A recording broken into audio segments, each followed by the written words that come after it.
lady mistakes my parents as workers, so she stomps on my mom's service dog.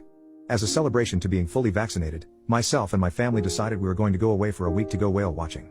Such a trip needs supplies, so my family heads to the Market of Walls to get groceries and such. So to start, what we were wearing. My mother was wearing a blue dress with short sleeves, trimmed with white flowers design and beige khakis. Oh yeah, she also has a service dog too, vest and all. My father was wearing a gray button-up shirt and black pants. Finally, I was wearing blue jeans and a green shirt that read I'd make a Zelda pun, but I don't want her to try and force it. Service dog, who I will shorten to Doggo, was wearing his service vest. When we entered the Market of Walls, my mother and father went one way, and I went the other way. I was to get things like sunscreen and stuff while my parents got the food. We were bringing our own food since the food there is super expensive. As such, this part is second-hand from my parents, but I will embellish with the classic Karen troops. They were in the frozen food aisle picking out some burgers and sausages for our grills. They at first heard the classical excuse me when choosing between matzo burgers and barbecue sauce burgers.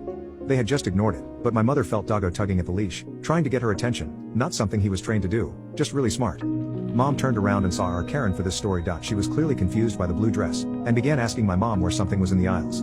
Obviously, my mother said she didn't work there, and this set Karen off. My father heard the conflict and approached them, but the gray button-up shirt made Karen think he was a manager.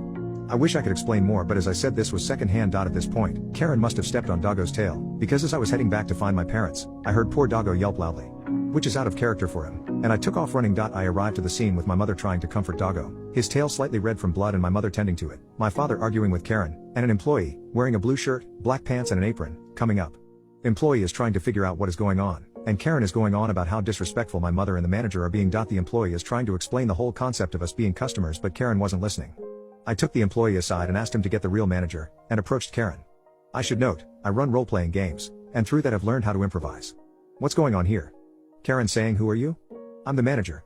What are you doing here? I told her. My father gave me a confused look and went to say something, but I stopped him. Karen looked me over, my cheesy t-shirt and all, and scoffed. You're not the manager, you're just some kid. I'm 29 by the way. Okay, then what about my parents is telling you they work here? I tell her. Karen stopped and looked at my parents, and you can see gears turning in her head. My father saw I had things under control and he went to help my mother, who doesn't work well under stress. Okay, now that you're listening, what happened to Doggo? Karen stuttered. I don't know. That better be true. Doggo is a trained service dog, and is worth probably more than what you make in a year. I told her. Karen says I need to. I then cut her off. No, you are staying right here till the manager gets here. Doggo is hurt, and I want to know why.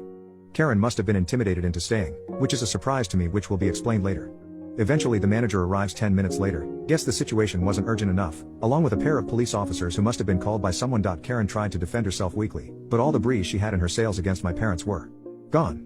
The manager came back and confirmed Karen stomped on Doggo's tail when Doggo got between my mom and Karen. He sat down in front of the two to stand his ground, but he wraps his tail to his side to keep it out of the way, meaning it looked like on camera Karen also kicked Doggo.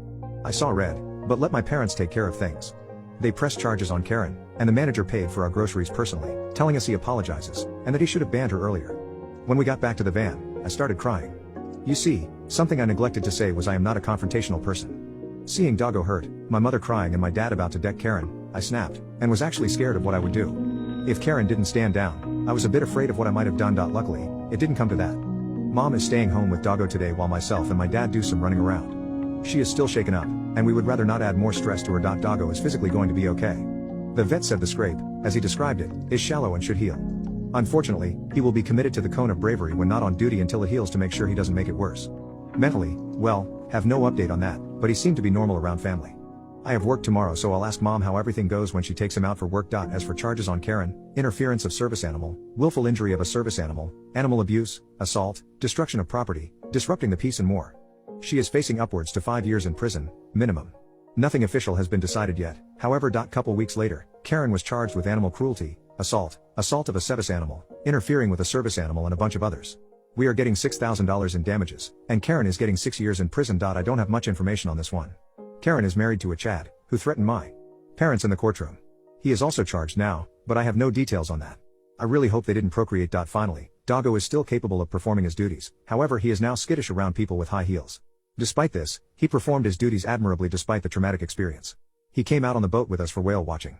He got to say hello to a whale friend he met last year named Mocha, who allowed her calf to come right over to the boat we were on and try to tip us over. Either way, it was an amazing trip, and Doggo is still the same Doggo he was before, just skittish around high heels.